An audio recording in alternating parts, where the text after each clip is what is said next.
Hello, Shawn. Hey, how Jacob. you doing? Good. Good. So what do you think of J Street so far? Look, this has been a fascinating and exciting conference.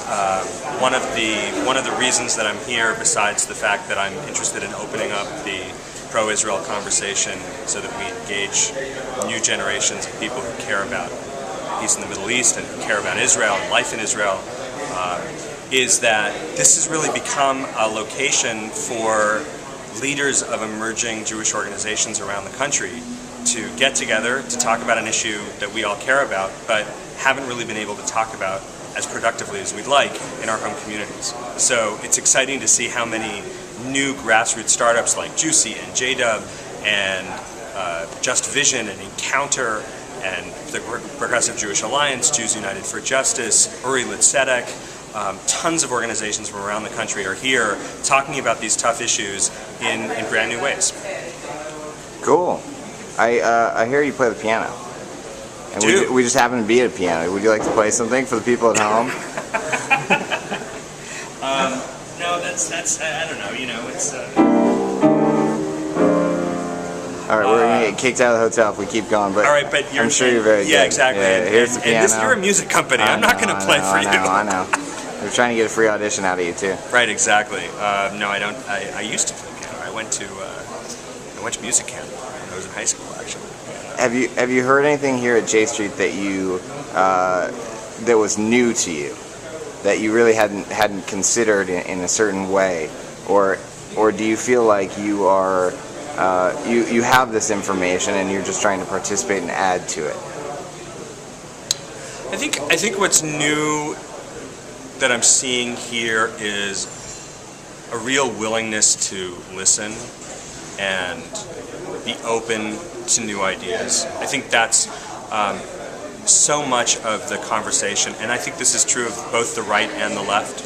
So much of the conversation about Israel has been about shutting down the other side or the other sides. It's been about I'm right and everybody else is wrong, and my definition of pro-Israel is the only one, and if you're not with me, you're against me and you're against us. And I think what's really interesting is not only J Street's capacity to be open to multiple perspectives on what it means to be pro-Israel, but also among different groups, different organizations that have been around for a long time, frankly, different generations of people who've been involved in different ways. And what I'm seeing, and it makes me hopeful, is a real willingness to learn.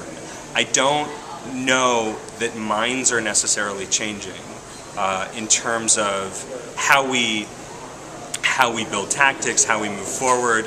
I don't know that everybody who's here is necessarily going to stay with J Street in the long term, but I also think that J Street's going to attract people who aren't here as it acquires even greater focus on its goals, and as the groups that are here really figure out what it is that the priorities are.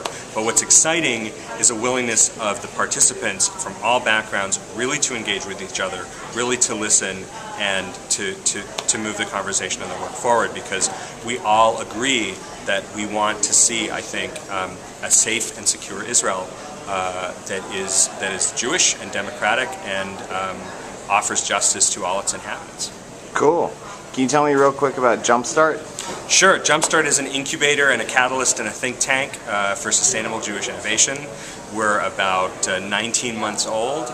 We're based in Los Angeles. We've been doing work the past year, really advocating around the country and around the world, in fact, for the importance of Jewish social entrepreneurship, and really taking the opportunity that the economic crisis ironically provides to take a good look at the Jewish community of the 21st century that we want to build, and see how we can engage all different kinds of grassroots groups around the country in building that community.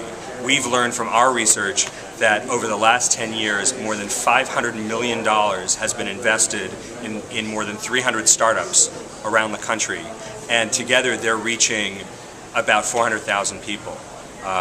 Let me put that to you another way. With about 1% of the money that flows through the Jewish community in America, these grassroots groups are collectively reaching about 7% of the American Jewish community.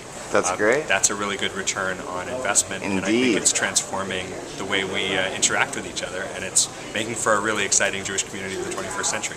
Very cool. Where can we find these stats and other info on the web? JewishJumpstart.org, all one word, and JewishEcosystem.org, all one word. Sounds good. Thanks for your time, Shawn. Thanks, Jacob.